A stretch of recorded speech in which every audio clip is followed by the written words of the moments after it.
and welcome. For this reading, we're bringing through messages from Orion. When I was tuning into the energy, I just kept hearing a place and time, like it just kept coming through. And so I was trying to dig a little deeper and see what that message was. And I was feeling this energy of timelines and being in a certain point of time, like a choice point as far as current timelines go. And then I was getting that it's actually a song. So I looked and I just searched a place and time, and there are a whole bunch, but the one that stood out to me was the song by a band called Wild Truth that I've never heard of. I know nothing about them, but the song is called Place and Time. I'll link it below in case this message resonates. But I looked at the lyrics for the song and I listened to it, and the song is basically about I was getting this hermit mode energy, because there are lines in there about liking being alone, but then there were also messages about said I kind of like when you haunt my dreams. So almost like I was getting this dream visitation energy. And I'm not talking about spirit guide visitations and dreams. I was getting more other people that we're connected to. And then yeah, the lyrics were something like a place and time. Oh gosh, I can't remember, and I can't look at it right now because I'm recording with my phone, but I'll link it below so you can see what stands out to you if you feel guided to look at that song. But I'll just tell you what I was getting from the lyrics. I was getting this this energy of timelines being at a choice point, and almost timelines kind of circling back around. So maybe people from the past coming back in, previous situations coming back in, possibly for to test and see how far along we are on our path, see if we're still connected to those old timelines that are trying to collapse. It just feels like a choice point of energy. So I hope that's making sense. I'll link it below and you can see what stands out to you in there. And if anyone connects with anything in the song or the lyrics, I would really like to know, because I'm very interested. I rarely get songs for these readings, so it was intriguing, specifically because it's a band that I had never heard of and don't know anything about. So yeah, let me know, and let's get going on the reading here. So the first card that we have is Awakening Genius. Yeah, I'm getting a strong energy of a test coming up, a spiritual test, right? This looks like a shaman to me, and maybe even a spirit guide energy. There's a sense of something looping back around to test and see how far we've come on our spiritual development. Yeah, now I'm hearing to be forewarned is to be forearmed or something. So it's almost like this is our alert that tests are looping back around to check on our progress. And we're just getting a heads up that that is something that's, happening. Now there's also this great and full energy. And I feel like this is the sense of accomplishment that comes through when we are put into spiritual tests and we succeed, right? Because it's the trophy, it's the cup filling or flowing over, our cup is full, and how good we feel, when things do loop back around from the past that we know that we've already let go of and cleared, and we're able to distance ourselves from that energy and move forward. There's a big sense of accomplishment here. We also have opening to discovery. And there's a key here and a keyhole, right? And through that keyhole, it's leading the way out of the darkness. So these could be old cycles reappearing that we've cleared, that kind of left us in this energy of being in the dark, feeling like we couldn't see our way forward. And then we're finally able to move forward through this path of light here. Yeah, it's also kind of dark in the keyhole. If you can see that, there's water below, but up here it's just filled with greenery and light. And I'm just seeing even when we can't see the next steps or where it's leading us, we get that sense of accomplishment when we get through to the new path and we see oh, that's why, we can reflect and see what our struggles were and how they shaped us into who we are and where we are and how great that feels. There's a big sense of accomplishment here. And then we have great big love. Yeah, and this is love coming directly from our spirit teams, our star family, angels, if you connect with the angels. I'm getting that strongly as well. Yeah, they're saying it's all love. Even when we're being tested and we're being kind of put through these checks on our path, it's all love. It's all to, you know, so that we can look back and see the choices that we've made and where they've led us in our lives. And I just looked down and this cup is on the bottom of this deck, and it's similar to the other one, the Great and Full Cup, right? This one's full of rose quartz, which is just beautiful. And it says empathy, and it's the energy of Venus here. So there's huge heart chakra activation energy here. Just tuning into that for a second. Yeah, these tests are part of clearing and activating the heart chakra.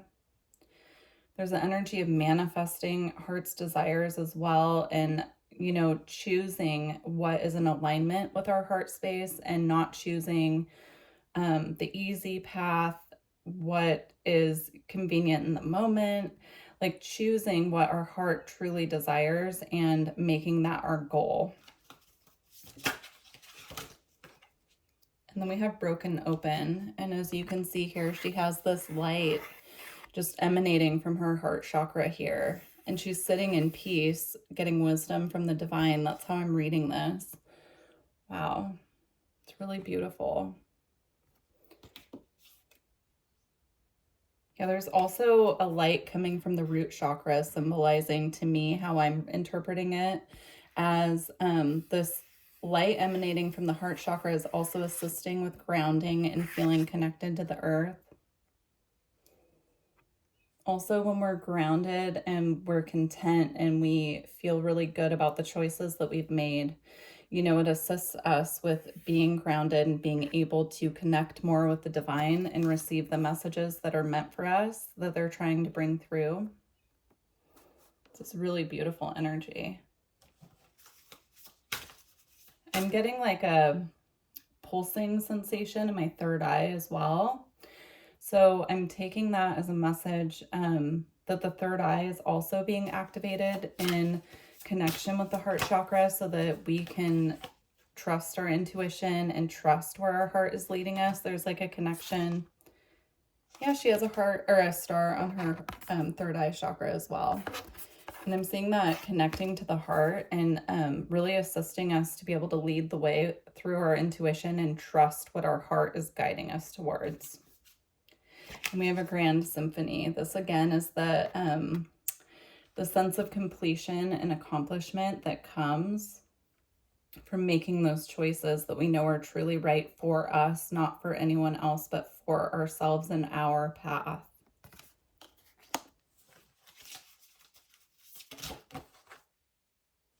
And then we have It Is What It Is. And I'm getting this message. You can see here the door is closed. So some of these timelines that are looping back around, it's about recognizing that that door is closed now. That's not the path anymore. We can't go through that door anymore. We can't go back. And so it's really just testing us, you know, to recognize when a door is closed.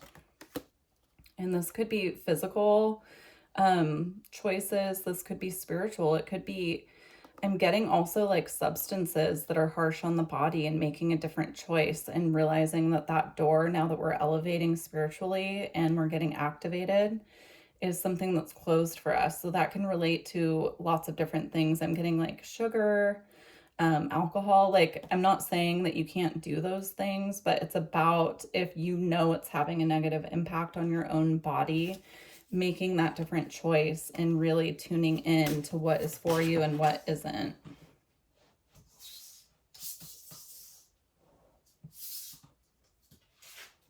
Okay. We have Seeing Beyond.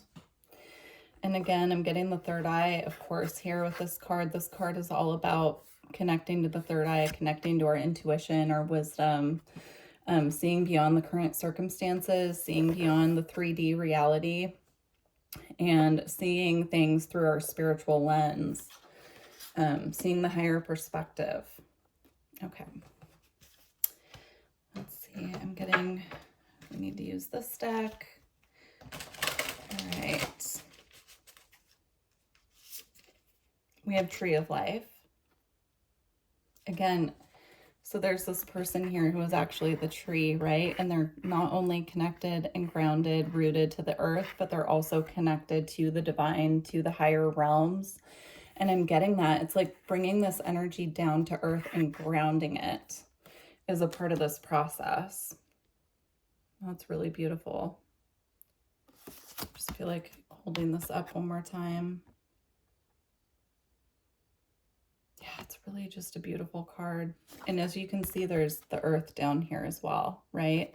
So this being here is actually above the earth, but I'm seeing this as us bringing that wisdom, that knowledge, that light down through our own chakra system and our own journey and anchoring it into the earth for the upliftment of the planet. It's really beautiful.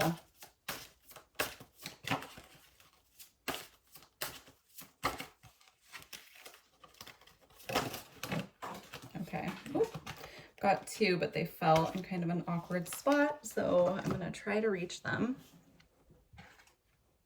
So the first one we have here is the Visionary.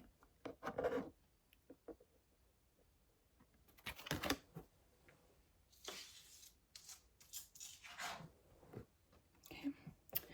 And then we have Self-Love. Yeah, this is the key. This is the key to our connection to the divine. It's learning to trust our own intuition, trust the messages that we're getting, bringing them down. And that in itself is an act of self-love, right? Learning to trust our own intuition and remain connected to the divine on earth when there's so much going on this planet that sometimes it's really hard to see beyond, right? To see beyond, seeing beyond. These are so similar in energy to me, and this one as well. It's about trusting in our personal vision for what we want for ourselves and following through with that in the ways that we can. Of course, you know, we all have our limitations and, you know, but it's more about like trusting in the knowledge and the wisdom that's coming in and anchoring that into our reality. It's a very powerful message here. Okay, we're going to close out with an Alchemy Oracle card, or a couple, whatever comes out, and see what the closing message is for this reading. We already have Neptune that flipped over, but I'm going to continue pulling. If you're interested in a personal reading or energy work, all my information's below. You can book straight through my website. And if you have any questions about services, feel free to shoot me an email. We also have Breath. So I'm going to read these two to close out. Yeah, I'm really interested how this connects with you guys. So please leave me a comment if this reading is resonating with you, because this is like such a powerful message and I'm just curious how it's translating to you all. All right, Neptune. There we go. Okay. I'm getting like the power of prayer here as well with the hands clasped and the light coming down. It's about trusting also in the power of prayer. Now that doesn't mean you have to pray to a specific God, goddess, deity, whatever. I'm getting more about having like an open dialogue with spirit, with whoever you connect to on your spirit team is what I'm getting from that. Neptune is the mystic's planet. Its transcendent energy projects towards the heavens. When the Neptune card appears, the seeker archetype is activated and doorways to new dimensions open. A voice whispers from beyond the earthly plane, perhaps calling you to a pilgrimage or new spiritual practice. You may experience meditative bliss beyond your wildest dreams. Divinity has arrived, whether you call it nirvana, samadhi, enlightenment, or just good old serenity. Amidst your spiritual awakening, remember that ultimately the work is not about you. The work is about what's bigger than you. Stay grounded in that reality, and you're likely to avoid Neptune's pitfalls of narcissism and escapism. History shows examples of spirituality turn madness. So keep your woo-woo tendencies in balance with a little selfless service. That's a message there at the end about being grounded as well. Staying grounded when doing this work, because it's really easy when we're working with the third eye energy and we're so connected to spirit to get ungrounded. So that last little bit I was taking as a message about staying grounded, also anchoring with breath. So breath work could be important here as well. Okay. Oh, there we go. Okay, breath. There is no more direct way to practice alchemy than to study the breath. We all have access to the mystical phenomenon known as the breath. It occurs at every moment, gracing us with the gift of existence upon the physical plane. If alchemy is, as suggested in this book, is the merging of physical and mystical, then this card serves as an ever-reliant bridge. It is the magical within us, the expanding and generating life force that animates our life. This card may appear simple, but it is not. No matter how advanced you are in studying the breath, if you heed the message of this card, you will find it has more to teach. Bow to it at this very moment, and you will discover the work revitalizes itself. New space opens. Breath is your lifelong alchemical ally, stating its love with every inhale and exhale. So there's an energy here of just sitting and breathing into the heart space is what I'm getting. Like focusing on activating the heart chakra through breath work. When I do that, I just sit and I focus on, when I take breaths, I just put my my attention on my chest and focus on like expanding and activating the heart chakra. So if that resonates with you, that's a good practice to get into, especially when working with these energies that are all up in the head space, because we can become ungrounded and it can quickly turn from connection to feeling ungrounded, even dizzy at times. So anyway, I truly hope this reading resonated. These are really powerful messages, and I would love to hear from you guys. Please like the video if you made it this far, and I look forward to working with you in the future. Bye.